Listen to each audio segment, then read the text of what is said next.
Good evening, ladies and gentlemen, and welcome to Sir Hot on X on this Thanksgiving Eve of 2025. Coming to you live from a cool and really windy day here in Cincinnati, Ohio, in the United States of America. Here's everyone hoping everyone have themselves a wonderful day today. Hopefully, everyone's getting ready for Thanksgiving tomorrow. All the food, all the football, all the fun you could possibly have. I've been more than ready over the past week, and hope everyone out there is ready as well. Lots to get to here tonight.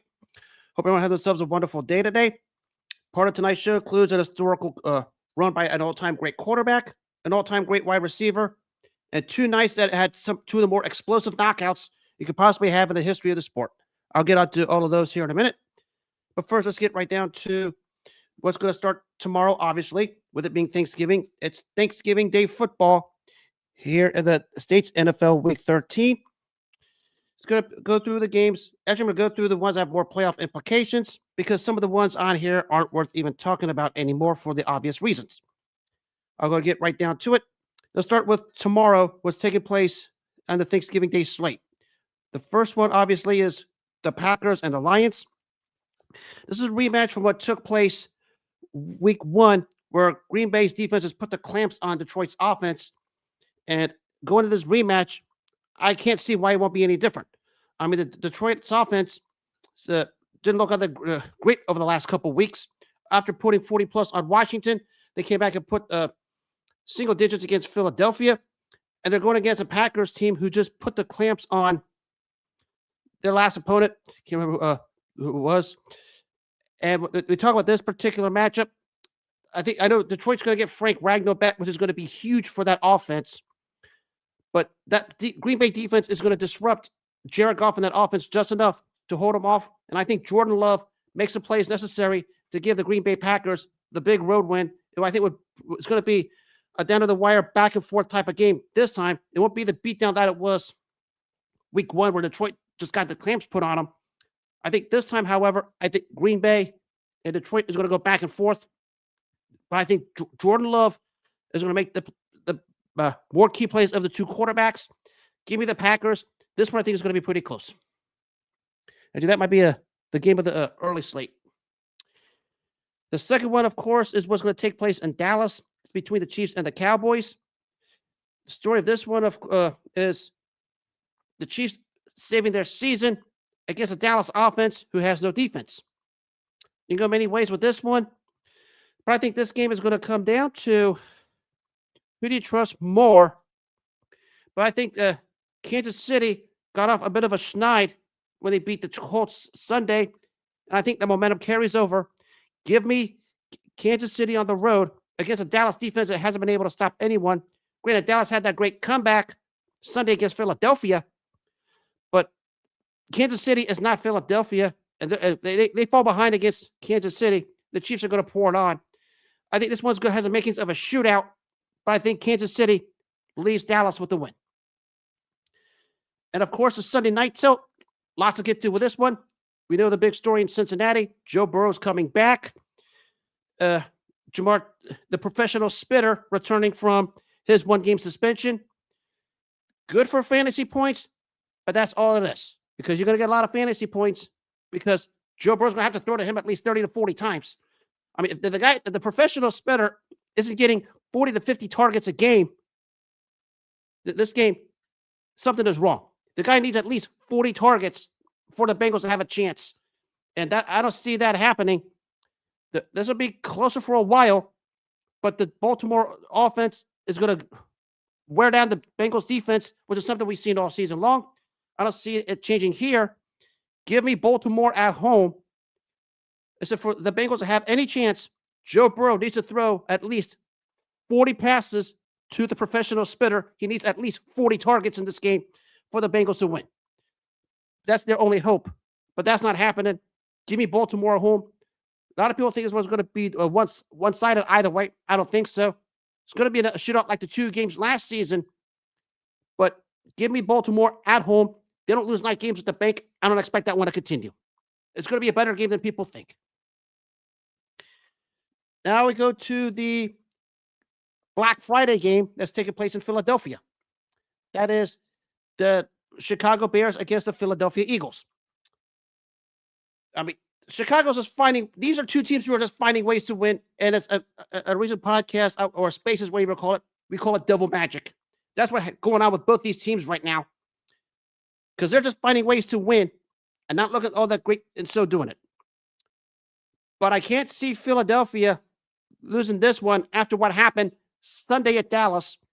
I expect them to come back, and I expect them to handle business at home. Chicago, an interesting stat. They're like, we talk about some of the advanced metrics. They're like in the bottom 5 of the league in a lot of them, but they're somehow 8-3. So they're doing something right. But I think Friday night in Philadelphia, that's going to be the difference. Give me the Philadelphia Eagles at home on Black Friday. I can't see them losing that one. Going to be a pretty darn tight one as much as possible. But I think the Eagles are going to make just enough plays to win the game. Now we go to the early slate, the Sunday night slate, or the Sunday slate overall. The first one is the Texans and the Colts. C.J. Stroud is coming back. Don't know how much difference that's going to make. I know the Colts have been a bit of a free fall over the last couple of weeks after what's taken place after the strong start, losing at Pittsburgh, barely beating Atlanta, and just recently losing in overtime to Kansas City. But against the Houston defense, who was legit and has kept them in the playoff hunt. But this time, I think the Colts squeaked this one out. But this one's not. I'm saying this with not much conviction because we're going to find out what happens with this Colts offense if they put the clamps on Jonathan Taylor and Daniel Jones to beat him. And we know the story of Daniel Jones' career. People think they was going to beat him, and we know how that turned out during his tenure with the New York Giants. So give me the Colts at home. 49ers and the Browns. We know the story in Cleveland, the Shedeur Sanders saga. I'm not even going to get into it because it's for the Browns fans who have grotesque psychotic obsessions over quarterbacks, and they still haven't said why they're so sick obsessed over quarterbacks, because they need to check for CTE for their brain functioning because they're so psychotically sick. They're going against the San Francisco team who started to get things going a little bit. They just got Brock Purdy back, going cross country to Cleveland. Granted, they're going to have a problem slowing down Myles Garrett, who is a load right now, who's probably going to break the single season sack record within the next 3 to 4 games. But that's not going to matter because the 49ers are going to go into San Francisco and escape some way, somehow. It basically a low-scoring, muck-it-up type game. But the 49ers are going to make just enough plays to win it. That's what it's going to come down to. And Cleveland's defense is going to do everything they can to make life terrible for Brock Purdy, but that's not going to matter in the end. Now to a good one over here. It's the Rams and the Panthers. Panthers exceeding all expectations so far, but that's not going to matter. The Rams are just a juggernaut. And unless Rico Dwaddle goes for like 300 yards, no way they're going to win this one. Matthew Stafford, probably the favorite for the MVP right now. Actually, if I had a vote, he'd be my pick. Give me Matthew Stafford and the Rams. They're a machine, not just on offense, but on defense. That front seven and that secondary is doing a lot of damage. We talked about what they've done to the quarterbacks the last couple of weeks. And Bryce Young's going to have it handed to him going into this game Sunday. Rams win this one, and I think this one's going to be over by halftime if they focus right. So that takes care of the marquee early games. Again, I'm touching only on the ones that are playoff bound. Now we're going to go to the 4 o'clock slate. And a decent one in Seattle with Minnesota and Seattle. We know what's written about J.J. McCarthy. At this point, they got to take it. And they're not going anywhere. Going against a Seattle team who's just clicking on all cylinders. That defense, that front seven under Mike McDonald is cleaning house. And we talk about that defense of the front seven with guys like DeMarcus Lawrence, Leonard Williams, and Byron Young. That defense is going to maul the Minnesota Vikings. I think that one's going to be over rather early. Jackson Smith-Njigba is going to continue his run. Give me the Seahawks at home. That one may be over by halftime because I don't think you can trust a quarterback like J.J. McCarthy at this point. And of course, lots of questions Minnesota's going to have to answer, drafting this guy 8th overall. And also remember, this guy's coming off the meniscus problem last season, having to miss a season. So right now, it's not looking good for Minnesota. And we talk about the Seattle team, the offense and defense. They're clicking. Sam Darnold and Jackson Smith-Njigba is as good as any quarterback wide receiver duo in the NFL at the moment. And I think that continues. They keep the momentum going. Give me Seattle. And a good one in Pittsburgh. This is the Bills and the Steelers. Pittsburgh starting to play slightly better. And Buffalo sort of hit the flats. We talk about some of the bad losses they've had in recent weeks. And even in the win over Tampa Bay, they haven't looked all that great. But their luck out here is they're playing the Pittsburgh offense, who's the bottom 5 offense in the league. And I think this is a game the Bills find themselves a little bit, get themselves going on the right track here a little bit. Knowing they have to find a way to hold on to one of the AFC wildcard spots. We talk about the playoff seeding. And I think they get the job done in Pittsburgh. I think Pittsburgh's defense is going to do everything they can to make it life hard for Josh Allen on the field because the defense is still playing good enough. But offensively, I don't know how they're going to compete and try to keep up with the Bills' offense. And I think Josh Allen shows why he was an MVP last season. And he's going to put that Superman cape on and find a way to get the win in Pittsburgh. So give me the Bills on that one as they try to hold on to one of those wild card spots. Of course, Pittsburgh and Baltimore now starting to tingle for that AFC North title. Big clash a week from Sunday over in Pittsburgh between those two teams. But Baltimore and Pittsburgh have to take care of business. I expect Baltimore to win on Thanksgiving. But unfortunately, I don't see Pittsburgh winning that game against Buffalo Sunday. And the Sunday night tilt is Denver at Washington. Broncos 9-2. A lot of the jury's still out, obviously. Not on the defense, because the defense is lights out, but on that offense. But the luck at us, they're playing a Washington team who's slowly fading. Competitive, but fading. And I don't expect anything different here. I expect the Broncos defense to put the clamps on the whatever's left of Washington on this night, Sunday.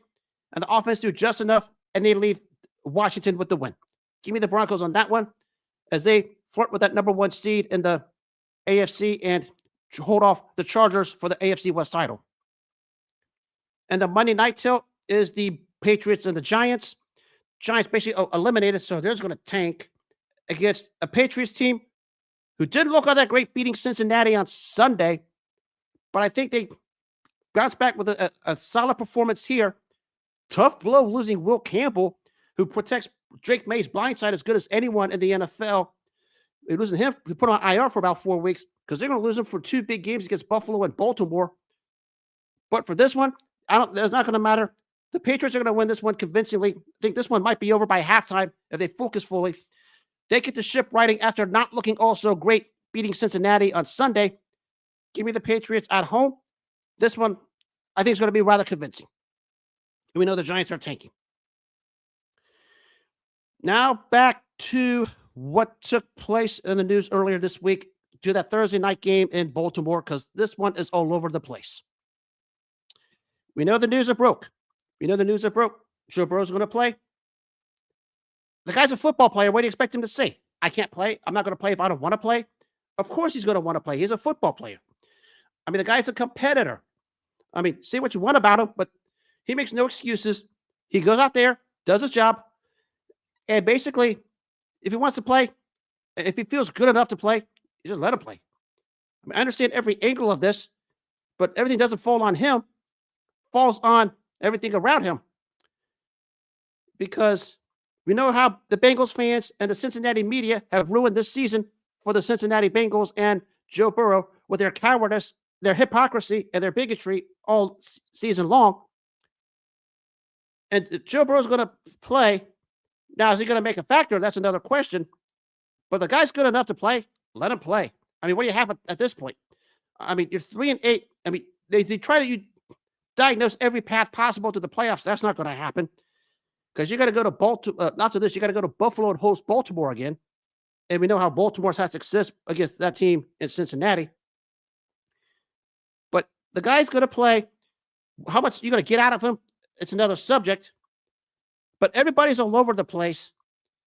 And this guy is a competitor. He came out and said it best. You know, if I'm playing And I'm going to paraphrase him real quick. I'm playing this game as if nothing's going to happen. I can't have any fears as to what's going to happen because basically what he's trying to say is, yes, I got injured, and if I'm going to this game thinking I'm going to get injured again, I should never be playing again. That's his attitude. That's the right attitude. That's how you're supposed to be when you talk about the Joe Burrow going into this game Thursday night at Baltimore. Again, doesn't mean he's going to win. Doesn't mean they're going to do anything of significance because he's not an impact player. But the guy wants to play. The guy wants to compete. Let him. If something, basically saying whatever happens, happens. It's football. He's right. Whatever happens to him, so be it. The guy has what 3 career surgeries over the last 6 or 7 years of his career so far, and he knows with that body his time is ticking, and he wants to make the most of it. Guy wants to play on Thanksgiving. Let him. Talked about Matthew Stafford and Calvin Johnson when they were in Detroit. Of course, that spun off to all the wild ways. I get it, but the guy wants to play. Just let him play. We'll see what happens Sunday. Won't be good enough to win, but he'll do the darnest he can because he wanted to play on this night, and you got to tip your hat to him for that. We'll see Thursday night in Baltimore. Now, speaking of quarterbacks, maybe one of the premier ones in NFL history, probably had one of the iconic plays defined in 2 words over at the New Jersey Meadowlands 31 years ago. It was the great Dan Marino coming from behind with the famous fake spike, faking the spike, having the New York Jets defense frozen stiff, and finding Urban Fryer on a simple fade route over the current New York Jets head coach Aaron Glenn for it turned out to be the game-winning touchdown as the Miami Dolphins win that game 28-24 to keep their playoff hopes alive at that time. The thing that made Dan Marino tick, and we talk about this all quarterbacks, we think about some of these quarterbacks today, these pass-happy, pass-first quarterbacks, or whatever the heck you want to call them. Before we had all these guys like Peyton Manning, Patrick Mahomes, among others, there was this fellow named Dan Marino. And you want to talk about a guy that checks all the boxes, everything you want in a quarterback, Dan Marino checked the boxes because he did it all. The only thing to do was win a Super Bowl, but that's because nobody wanted to put a team around him. That's another subject for another time. But in terms of just sheer talent as an NFL quarterback, just what you want in a quarterback, especially how the rules are made today, as they are, Dan Marino would be the perfect fit because you could probably see when he played, it was a style of quarterbacking at the time, especially in 84 when he went for 5,084 yards. He was ahead of his time, and he had the style of play. If he played today, everything is, and you give him any kind of receiving core that you see in the NFL today, we think about all the number 1 wide receivers that are out there. Give Dan Marino one of those. That guy gets 5,084 by week 10. Because this guy had a crazy laser beam release, and it was so fast you couldn't even see it. His mobility in the pocket was so underrated. People think he was a pure pocket passer, which he was, but he had the ability to move around the pocket when he needed to, and his ability to see the field and understand the situation, especially in the 2-minute drill like he did here in New York 31 years ago, was just the epitome of why this guy embodied the perfect NFL quarterback. And they say the most talented player to never win the Super Bowl, you probably say this guy was number 1, at least in the quarterback position. Maybe pound for pound, forget about all the accomplishments for a minute of some of the other guys. Pound for pound, maybe a top 25 player overall all time in NFL history. Because Dan Marino was a guy who did it all. And before we had guys like the Green Bay version of Aaron Rodgers, Peyton Manning, Patrick Mahomes, guys like that who did those things, Dan Marino did all of that and then some. And let me remind you, when he did all of this, he did all of this at a time when they didn't need to make 50,000 rules changes to, take things away from the defense or change up the stat sheets or how they calculate stats today compared to yesterday. And that 1984 season of his is always going to be the gold standard because for the longest time, It felt like that wasn't a category of an unbreakable record. And think about this. He never had a guy like Jerry Rice or Art Monk or Michael Irvin or someone like that to throw the ball to. Some of his top receivers were Irving Fryer, O.J. McDuffie, Mark Ingram, Mark Clayton, Mark Duper, a tight end named Keith Jackson, Bernie Parmalee, and Keith Byers in the backfield, just to name several of them. And he still was putting up numbers almost effortlessly. And his ability to see the field, if he can't find someone out, he'll find the perfect check down for those running backs, like he did at Byers to set the all-time record back in '95. And this guy put him today, 5,084. He gets that by week 11 or week 12 effortlessly without even breaking a sweat, with how the rules and the play calling is today, and how some of the stuff, the defenses he saw back then have now been legislated out of the NFL. And Dan Marino would just have his way with how the league is today. And we talk about how he mastered this drive to set up the fake spike. It's the epitome of how great Dan Marino was. I can point to many games, especially the Monday night tilt against the Chicago Bears, which I'll touch on next week on its 40th year anniversary. But Dan Marino, you talk about just an all-time great quarterback, easily top 10. Forget about the fact the guy never won a Super Bowl. The stuff you want in a quarterback, he possessed it. And that number of 5,084 was the gold standard for the longest time, simply because nobody thought that would be touched. Think about how it took to be touched. Different play calling, different rules today, with some of the stuff Marino faced legislated out of the game. And of course, they're flagging every single penalty. And of course, the wide receivers today probably a lot deeper than what Marino had, because Marino never had a Justin Jefferson or a Tyreek Hill or a Jackson Smith-Njigba, or even go back to a guy like Marvin Harrison or a Calvin Johnson or a Randy Moss. He never had that, and he was still putting up insane numbers. This guy was ahead of his time at the quarterback position. He embodied everything that you wanted in a quarterback, and that's why the guy's an all-time great. And he showed his greatness 31 years ago at the old New Jersey Meadowlands in East Rutherford, New Jersey, on the fake spike that froze the New York Jets defense, and the simple fade pass out to Irving Fryer on the fade route over Aaron Glenn to win that game just epitomized why this guy embodied the perfect quarterback for his time. You guys talk about Aaron Rodgers being a GOAT. You guys talking about Peyton Manning being a GOAT. I mean, I'm not going to dispute it because it's legit.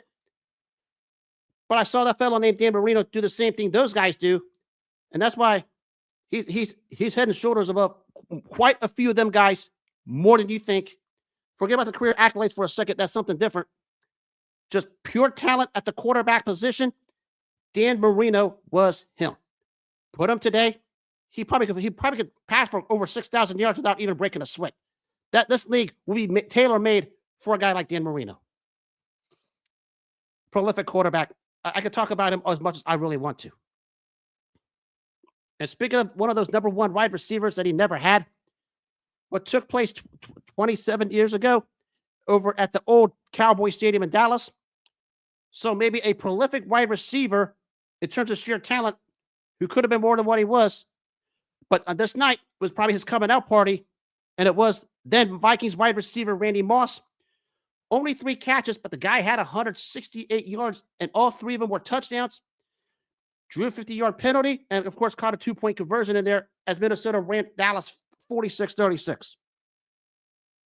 That Minnesota offense was putting, just like I talk about what Dan Marino did as a quarterback, that Minnesota offense with a rejuvenated Randall Cunningham after drafting this stud wide receiver from Marshall named Randy Moss opposite Chris Carter. And Randy Moss was starting to become a problem instantly. And you could probably say just in terms of impact, not stats or anything else, just impact. Maybe the greatest rookie season for a wide receiver in NFL history. And this night showed it. I mean, no one's saying this guy is the greatest ever. I said that belongs to Jerry Rice. He's so far in the stratosphere, he'll never be touched. But in terms of sheer talent, Randy Moss had it. I mean, people will say he's just a straight up and down runner. But when you're burning secondaries away, he did. You can be a straight ahead runner. And his hands and his ability to make catches in traffic was second to none. Immensely talented. Of course, a lot of maturity issues away from the field. But when I talk about what took place on this night in Dallas, where he just on three occasions torched the Dallas defense every single which way possible, one on a single slago, slant and go. Another time, Darren Woodson tried to bump him in coverage, but Moss still burned him. And the third one was a simple out route where Moss just turned up the Jets after a missed tackle and turned it for a touchdown. Just in terms of sheer talent, and of course we use the word talent all over the place. But maybe at the wide receiver position in terms of talent, that was Randy Moss. And for that era, I mean, there are probably better and more accomplished wide receivers like a Marvin Harrison Sr. out of when he was in Indianapolis, no doubt. But Randy Moss, just talent, had it. Problem was after his rookie season, he was he was a virtual hit and miss. Now, granted, when he got traded to New England in the 2007 season, when the Patriots went undefeated before they lost to the Giants, he had a resurrection. Him and Tom Brady setting all kinds of single season records at that point. But the maturity after that point, aside of that season and his rookie season, despite the talent, inconsistent and sporadic career, it was basically hit and miss in terms of his stats, largely because how some of his maturity issues were. But certainly a top 5 wide receiver all time, just in terms of sheer talent, because he had it. Ideal body for a wide receiver when he came out of Marshall and was drafted by Minnesota.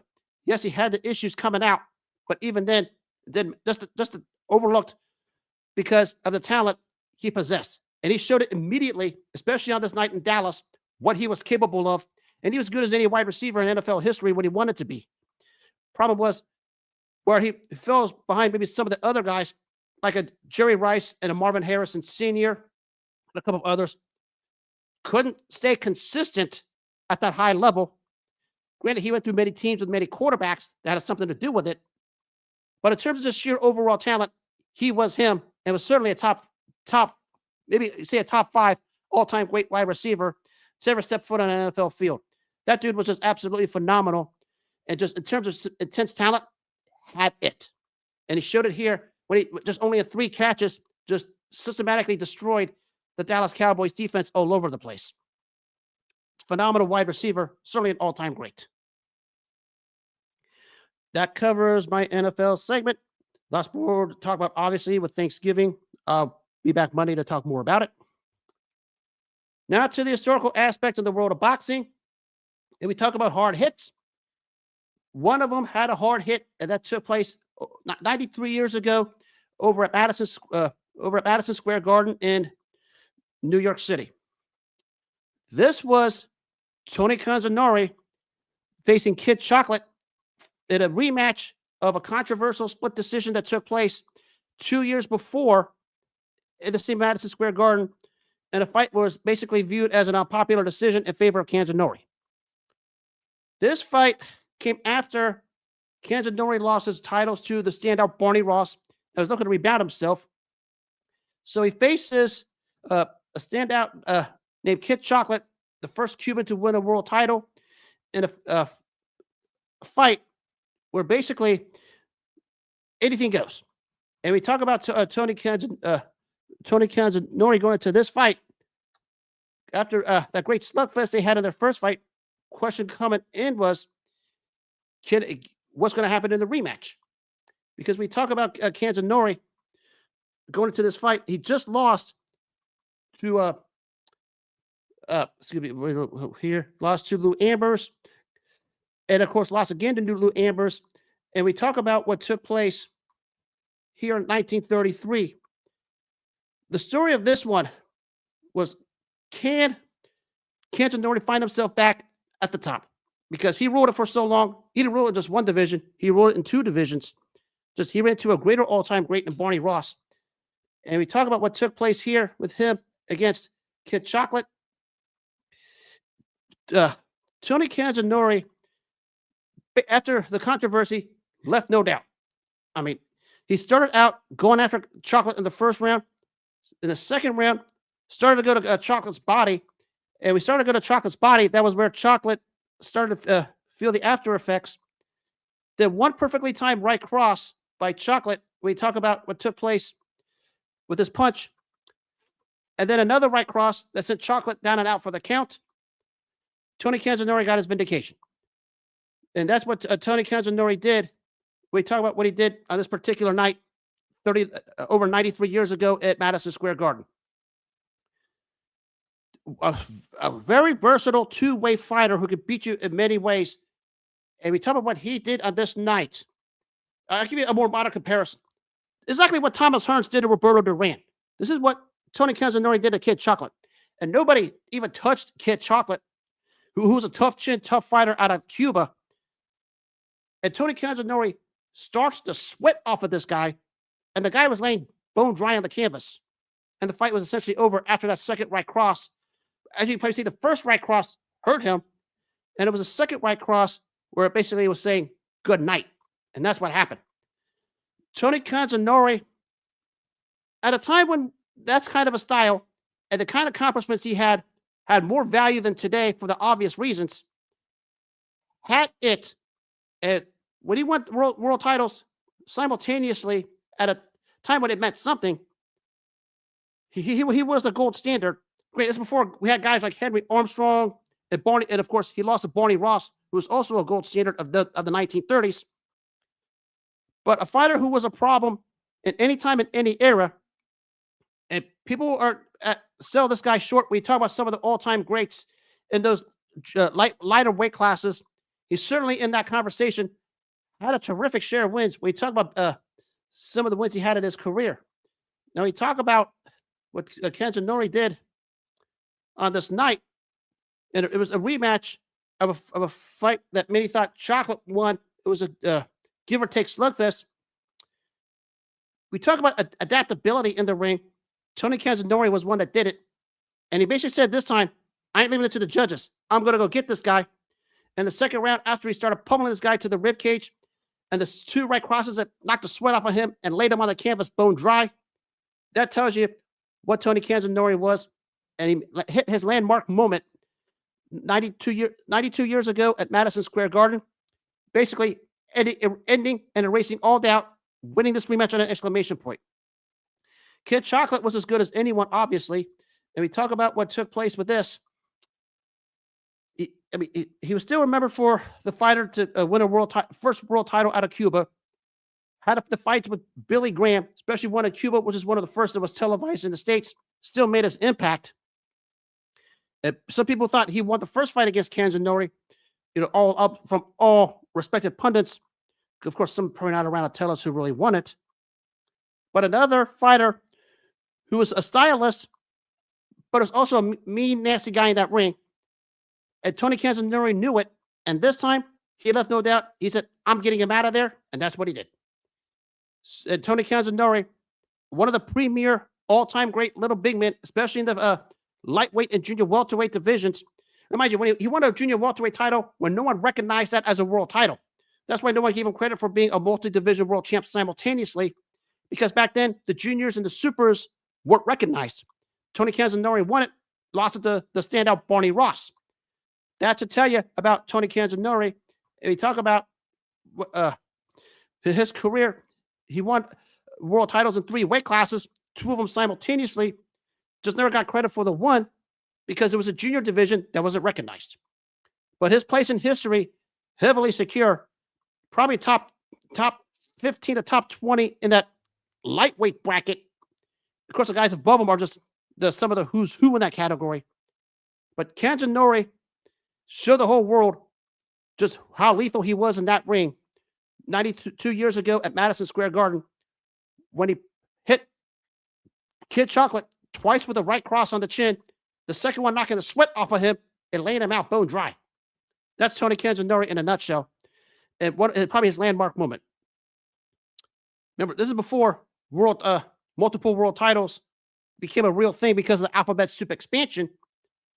Winning multiple world titles in the one belt era, you were the real kingpin. That's what Tony Canzoneri was. I encourage everyone to Google about this guy a little bit. And now we go to a more modern all-time great.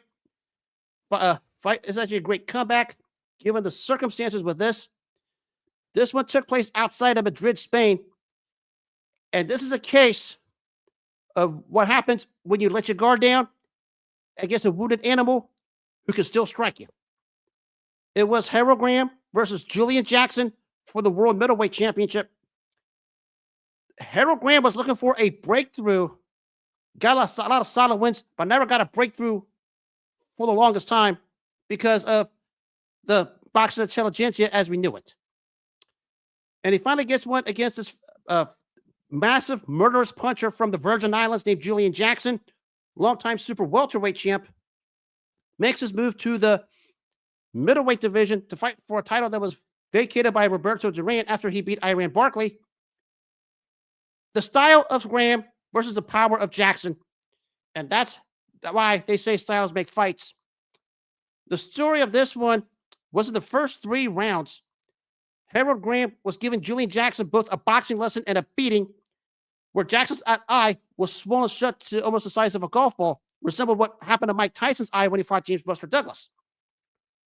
But at the end of the 3rd round, they brought the doctors into the Jackson corner and basically said, "You better show me something or we're going to stop it because that eye is nasty."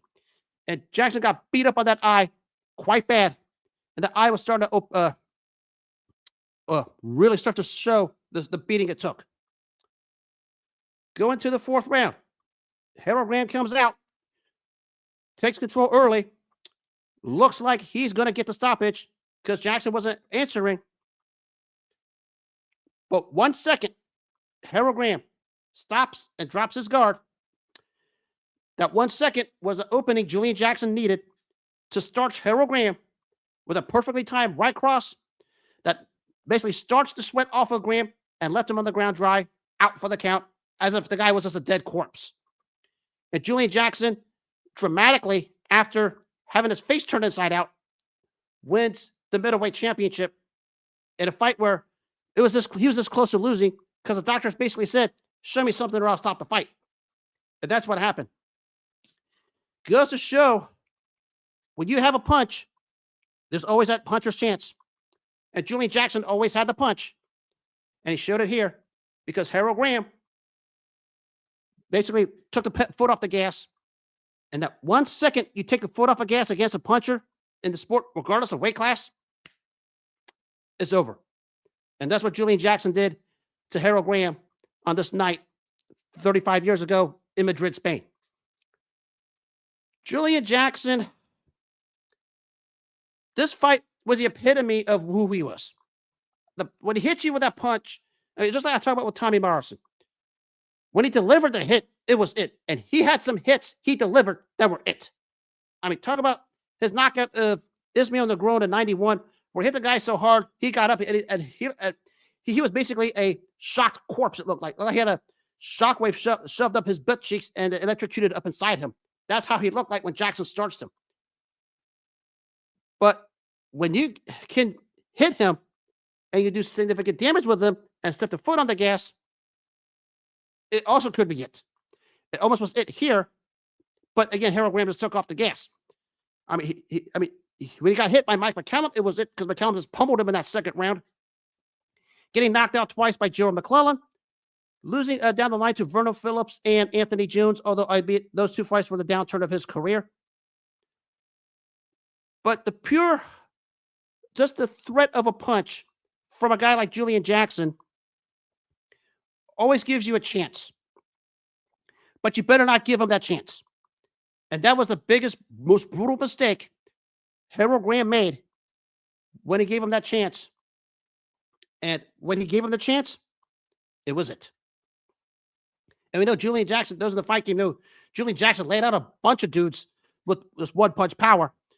I mean, a lot of dudes. I mean, who can forget that 2nd round knockout of Terry Norris where he hit him 3 times with Norris's hands down to below his knees? I thought Norris was dead. That's what Julian Jackson was. But when you head to this, you could use your skill and find a way to either take his punch, which is always a challenge, or avoid his punch. He can't be beat. That's the career of Julian Jackson. And this fight was the epitome of it because Herol Graham did anything and everything he wanted to for the first 3.5 rounds. But when that 1 second, Herol Graham took the foot off the gas, Julian Jackson showed the punch, delivered the punch, down went Herol Graham, and that was it. And that was all she wrote for that particular night. Herol Graham basically would eventually get another title shot down the line, winning a title eliminator over Vinny Pazienza. Lost it to Charles Brewer on the Lewis Briggs undercard that wasn't televised, although he floored Brewer twice, but again, took the foot off the gas, and Brewer took care of him. That was basically the career of Herol Graham. Good enough to get to one point, but sometimes wasn't good enough to get to the next point, and that's why he never got to that level. As I said, for Julian Jackson, highlight reel knockouts, probably one of the more brutal punchers of the 90s, and maybe ever in that middleweight division, because we have one punch power like that, and you can knock a fighter out, you can do it. Problem was, the high-skilled fighters like Mike McCallum, Gerald McClellan, Quincy Taylor, and Verno Phillips, when they found a way to avoid Jackson's power and use their skills, Jackson was found out. And we know what happens at the end when you're found out. That was basically the career of Julian Jackson in a nutshell. Terrific punch, but brought nothing much more than that. Because at times, he tried to do to you what Mike Tyson used to do to try to strike fear. If you had the kind of punch, you could probably get away with it for a certain point. Problem was, when Jackson fought guys that weren't fearful and could take his punch and could avoid his punch, that was the end. And Herol Graham did a good job of that. Problem was, Herol Graham just took the foot off the gas and gave Julian Jackson that 1 second, that one small window to punch that right hand through and knock him out bone dry on the canvas as if the guy was a dead corpse. That's what happened 35 years ago in Madrid, Spain. Julian Jackson, come from behind knockout win over Herol Graham to win the middleweight title. It maybe in its own weird way, good but bad, or maybe bad but good, however you want to put it. We didn't see Julian Jackson against some of the higher level fighters. Maybe simply because, I know part of it was because he was promoted by Don King, and we know how that goes. But maybe because those around him knew his flaws. And the talk for the longest time was a unification with him and James Toney, when Toney ruled the roost in the middleweight division. Maybe because a good skilled fighter like Toney would have exposed those flaws. Maybe at the end of the day, it's probably best served that Julian Jackson never got that kind of a fight until Gerald McClellan happened. And we know what happened when Gerald McClellan happened. And that was it. Because everybody, the hot topic for the first half of the 90s in that division was James Toney versus Julian Jackson. Now, there's a lot of reasons for it. Rival promoters, rival networks, and the bad blood between the networks and the promoters. But maybe the best thing for Julian Jackson at that time, before the McClellan fight, was to get a fight, was to continue to get highlight reel knockouts against novice opponents to try and prop him up, to try to make him look like something that at the end of the day he really wasn't. And all he was just a punch with nothing else on the table. And that's basically what happened with him in the end. Should we have had that fight with him and James Toney? Possibly. Because the middleweight division was basically those two guys and nobody else. There was Mike McCallum in there, but Toney already beat him twice. Actually, a win and a draw. But maybe if that fight would have happened, maybe in hindsight, seeing everything we know now, Jackson would have been grossly overwhelmed by James Toney. Because James Toney, people forget, James Toney is a middleweight. When you hit the right button with that guy, he was a performance of perfection and a thing of beauty. And no way Jackson would have gotten off that power punch on Toney, who had one of the surreal chins and was just almost impossible to hit. Maybe from he's speaking from the Jackson point of view, the best thing that happened to him at that point in his career was not having him cross paths with Toney, because Toney would have just probably ended all possible when it comes about to the power of Julian Jackson. It's a terrific, malicious punch. When he hits you with it, you're gone. But if you can avoid that punch, and if you can take that punch, you have a chance. And Herol Graham showed that. Graham just took the gas off the pedal. If that was James Toney instead of Herol Graham, Julian Jackson's gone in 5 rounds because that's the epitome of what Julian Jackson was. Great, the other side was that's how James Toney was as a middleweight when he was right because he was a problem. But no way that fight was going to happen because maybe at the end of the day, the Jackson people knew the skill level of James Toney would have been too much for him because he would have taken half punch and made a miss. And we know how much of a throwback that shoulder roll was of James Toney. He would have made Julian Jackson look silly. Jackson would have had a puncher's chance, but that would have been it. And that's probably why we never had Julian Jackson versus James Toney. Because that was the hot topic on both networks when James Toney was fighting on HBO and Julian Jackson was fighting on Showtime. Both of them said, are we going to get Jackson versus Toney? Never happened. And I think we know why the reason was. It comes from the Jackson angle. Grant, there's also the Toney angle where the guy couldn't make 160 anymore, but that's a topic within itself. He probably could have made that weight to beat a guy like Jackson. But from the Jackson point of view, maybe the best thing for him and his people was to prop him up almost the same way you did with Mike Tyson, finding novice opponents and scoring knockouts to prop his power up like it's something spectacular.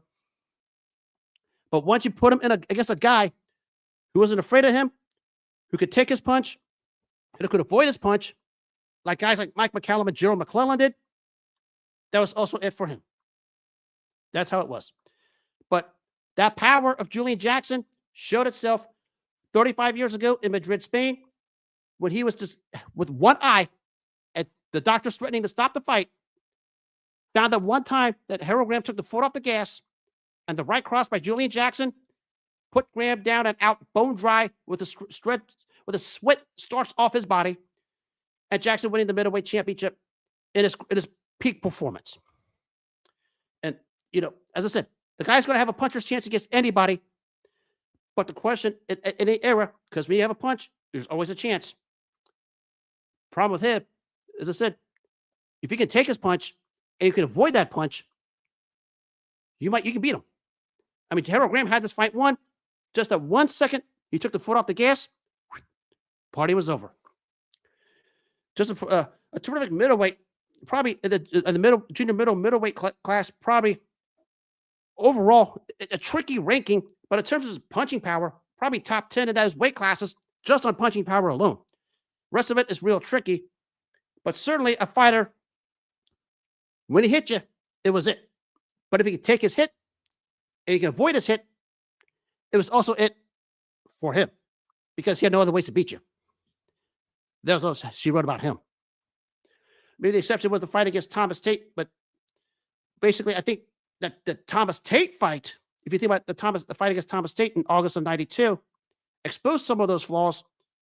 His biggest lockout was Tate couldn't crack an egg to save his life. And this is the same Thomas Tate who about a year and a half later was starched in 2 rounds by Roy Jones. So that should tell you the flaws of Julian Jackson in a nutshell. We watched some of those. Let's back up. Put away the fights he had in the highlight reel knockouts in.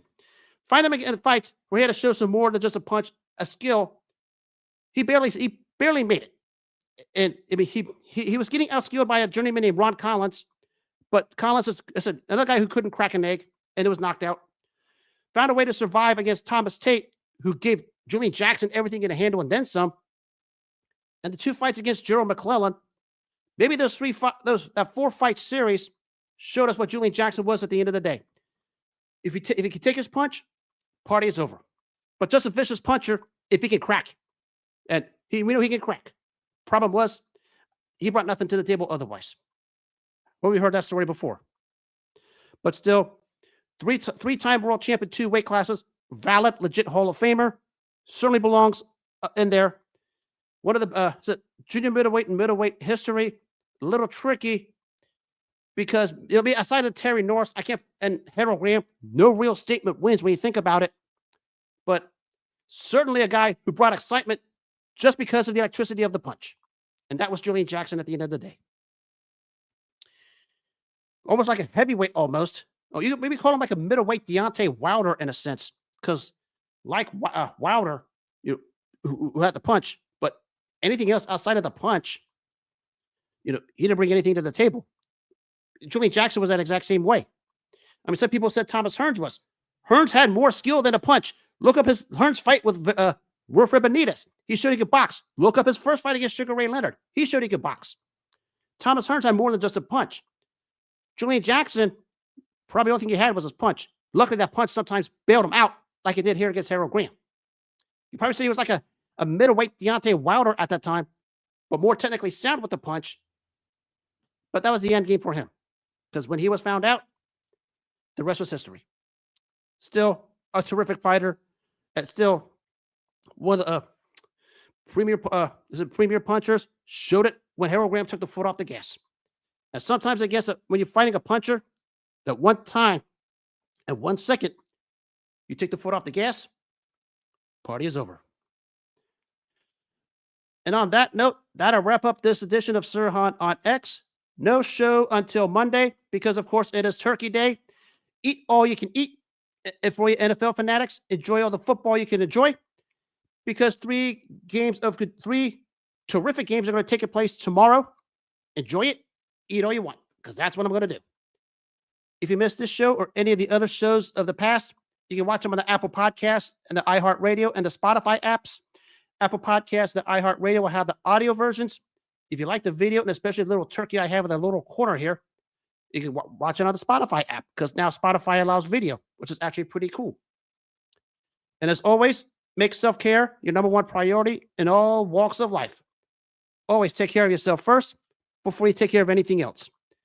If you take care of yourself first, respect your others' boundaries, and don't let people step on your boundaries.